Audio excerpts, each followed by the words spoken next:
तो नरसिंह मेहता ने एक व्यापारी से खूब सारा कर्जा ले लिया था। व्यापारी रोज जाता नरसिंह मेहता से जाके कहा अपना वो चुकाओ भाई, तुम पर इतना कर्जा हो गया है। नरसिंह मेहता बेचारे रोज टाल देते, कल परसों करते।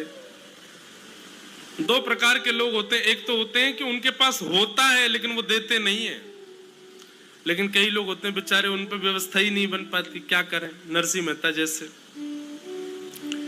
एक दिन व्यापारी को क्रोध आ गया, उसने कहा कि हे नरसिंह, तुम बार बार कह देते हो ये है वो है, ऐसे काम नहीं चलेगा, तुम अपनी कोई बहुमूल्यवान वस्तु मेरे पास गिरवी रखो, जब तक तुम चुकाओगे नहीं तब तक वो वस्तु मेरे पास ही रहेगी। नरसिंह मेहता बोले क्या दूं बताओ। तो नरसिंह मेहता केदार राग गाते थे। अभी राग जो चल रहा है ना कथा में, ये केदार राग ही है, इसीलिए हमको नरसिंह मेहता की याद आई। तो राग केदारा इतना सिद्ध था नरसिंह मेहता को कि जब नरसिंह मेहता केदार राग गाते थे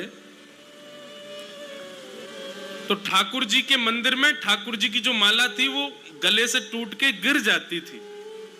कितने भी राग गा लें उन रागों में नहीं गिरती थी। जैसे ही वो केदार गाते थे तुरंत ठाकुर जी की माला गिर जाती थी और जितनी जनता आती थी सब तालियां बजाती थी नरसिंह मेहता के ऊपर।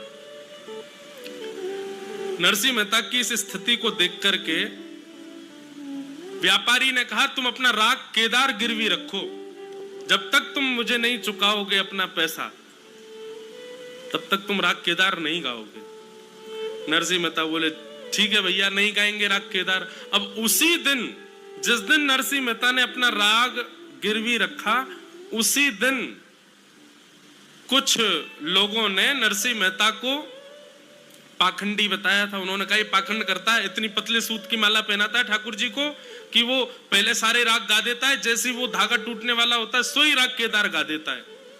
आज माला हम बना करके लाएंगे, आज यदि माला टूटी तो मानेंगे कि हाँ नरसिंह मेहता के राग में सामर्थ्य है, और आज यदि माला नहीं गिरी तो नरसिंह मेहता पाखंडी घोषित हो जाएगा। और आज ही नरसिंह मेहता अपना राग गिरवी रख के आए थे, आज उनको गाना नहीं था। अच्छा एक बात तो है, यहां जितने भी कृष्ण भक्त बैठे हैं सीधे सीधे कृष्ण भक्त अपना जीवन जी ले तो समझ लो कृष्ण भक्त है ही नहीं। ऐसे घुमाव आएंगे, ऐसे मोड़ आएंगे, ऐसे कभी नीचे कभी ऊपर कभी दुल्लर तिल्लर होता ही रहेगा बेचारा। उसकी पूरी जीवन में अगर वो सुखपूर्वक जी रहा है तो समझो कि वो कृष्ण भक्त है ही नहीं है।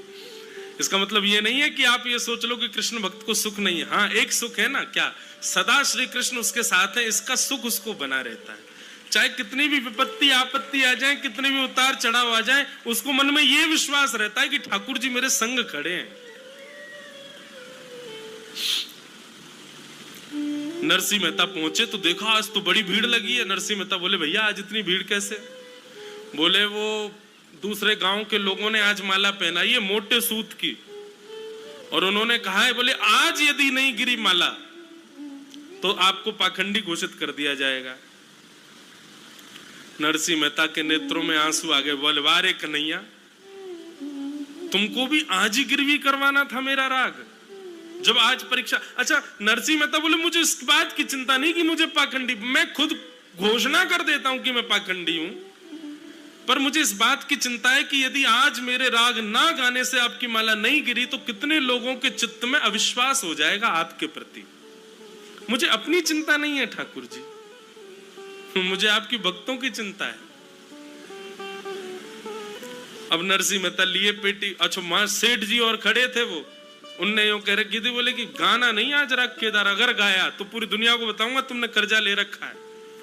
नरसिंह मेहता बोले बड़ी विडंबना में फंसे, ठाकुर जी कृपा करो, कछु तो दया करो, हम पर एक अनुग्रह करो।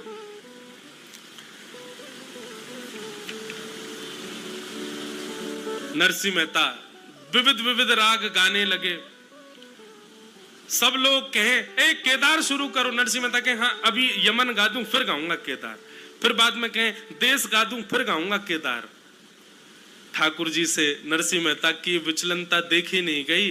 एक रूप से तो ठाकुर जी मंदिर में खड़े थे, दूसरे रूप से ठाकुर जी नरसिंह मेहता का रूप धारण किए और धारण करके सीधे उस सेठ की दुकान पे पहुंचे। सेठ जी आ गए थे वहां से वापस। सेठ जी के पास जाकर के नरसिंह मेहता बोले, देखो आज हमने राग गाया नहीं। बोले, बहुत बढ़िया, आप गाना नहीं जब तक पैसा वापस नहीं करो। नरसिंह मेहता ने उठा करके पोटली रख दी। नरसिंह मेहता थोड़ी थे भगवान थे। बोले, लो तुम्हारा सारा कर्जा वापस, हमारा राग मुक्त करो। बोले, अच्छा इतना धन कहां से आया? बोले, ये पूछो नहीं कहां से आया, हमने कर दिया ना वापस, अब हमारा राग मुक्त करो। सेठ जी ने कहा, राग केदार मुक्त किया। नरसिंह मेहता ने अपना सारा कर्जा चुका दिया, पत्र पर लिख करके ठाकुर जी को दे दिया। ठाकुर जी तो आकर के खड़े हो गए। किसी वैष्णव ने जाकर के नरसिंह मेहता की पेटी के ऊपर वो पत्र रख दिया। नरसिंह मेहता दूसरे राग गा रहे थे, यहाँ लोग सब डंडे पहना करके खड़े थे। बोले, अब अगर इसने नहीं गाया केदार तो फिर हम इसमें डंडा बरसाएं, पाखंडी। नरसिंह मेहता के नेत्र खुले, सब बोले, अब केदार गाओ। नरसिंह मेहता बोले, कैसे गाऊं, क्या करूं? तभी वो पत्र रखा था। जैसे ही नरसिंह मेहता ने खोल के देखा तो सेठ जी के हस्ताक्षर। बोले, राग केदार मुक्त हो गया है, आपका सारा धन चुका दिया है। आहा, नरसिंह मेहता ने जैसी पत्र देखा तो अंदर मंदिर में जब झांक करके देखा तो ठाकुर जी के दतुइयां दिख रही थी। ठाकुर जी मुस्कुरा रहे थे। बोले, अब गाओ। और जैसे ही नरसिंह मेहता ने राग केदार गाया, राग केदार गाते ही भीतर खड़े हुए ठाकुर जी के गले की माला टूट करके गिर पड़ी और सब लोगों ने जय जयकार करते हुए नरसिंह मेहता का जय घोष कर दिया। ठाकुर जी की जय जयकार, नरसिंह मेहता की जय जयकार, भक्ति की जय जयकार होने लगी सब जगह। हाँ हाँ। चरण शरण गिरिराज धरण के, चरण शरण गिरिराज धरण के, चरण शरण गिरिराज। बंधु, ये राग सिद्ध है। ठाकुर जी ने नरसिंह मेहता से कह रखा है, यदि कोई वैष्णव राग केदार गाएगा तो मैं एक क्षण के लिए वैकुंठ की पदवी छोड़ करके उसके सामने आऊंगा और सुनूंगा बैठ करके। इसलिए चलो विदिशा में ठाकुर जी को बुला लें, सब लोग मेरे साथ गाना। और देखो, राग की चिंता मत करना, स्वर की चिंता मत करना, अनुराग में गाना, भाव से गाना। हमारे पीछे पीछे गाओ राग केदार।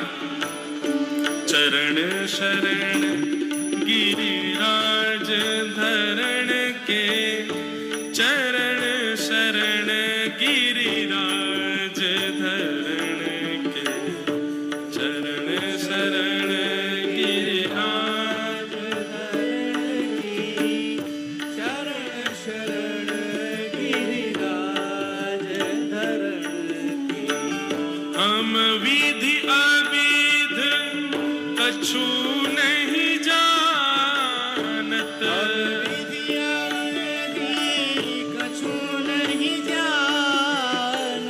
हम विधि अविध कछु नहीं जानत,